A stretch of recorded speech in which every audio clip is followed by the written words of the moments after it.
Разговорите со Грција продолжуваат во Њу Јорк, но ние не треба да се откажеме од предлогот Република Илинденска Македонија, бидејќи го чува нашиот идентитет, вели премиерот Заев.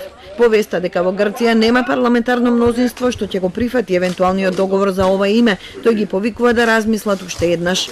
Се надевам дека преспиваат, добро размислуваат, заради тоа што дефинитивно Илинден и нашето Илинденско востание 1944 година нема никакви територијални претензии, ништо не загрозува од страна на Грција. За нас е важно заради тоа што не задира во нашиот идентитет, напротив го јакне нашиот идентитет, го сочувува достоинството и ги постигнуваме условите кои што за нас се важни. А исто така грчката страна добива ново име, сложено, буквално добива одредница и добива уставни промени. Јас верувам дека ова е вин-вин ситуација и уште еднаш само ќе кажам, очекувам разговорите да продолжат, очекувам да длабински се разгледат работите. И премиерот и министерот Димитров уверуваат дека прифаќањето уставни измени се однесува само на овој пакет. Министерот кој во четврток повторно ќе седне на преговарачката маса со својот колега Кодзијас, а со посредство на медијаторот Нимиц, вели дека доколку тоа му помага на процесот, подготвен е на оставка.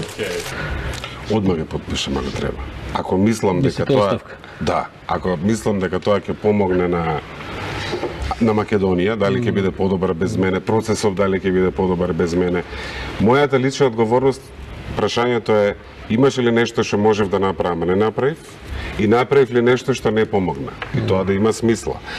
Ама и без одговорност, ако има ефект мојата оставка да помогне, апсолутно сме спремен во било кое време. Поголемо е од мене. Опозицијата се уште нема дециден став околу предлогот. Смета дека во изјавите на премиерот и на министерот има контрадикторност. Екс-министерот Антонио Милошовски бара писмена информација до Собраниската комисија за надворешна политика. Има контраверзии околу овој предлог, затоа што слушаме различни ставови. Ставот на премиерот Заев беше дека за овој предлог идентитетските обележја остануваат непроменети, како што и сега се во Обединетите нации со Маседонијан како јазик и истото и за националност, додека вчера на едно интервју министерот Димитров кажа дека за јазикот ќе биде македонски без превод на било кој други јазици и гледаме дека или нема усогласеност, или некој од нив нешто знае повеќе или нешто се крие од јавност. Писмен документ очекува и председателот Иванов, како што истакна по лидерската средба во саботата, на која Заев го информираше државниот и политичкиот врв дека Република Илинденска Македонија е можно решение за 25 годишниот спор со Грција.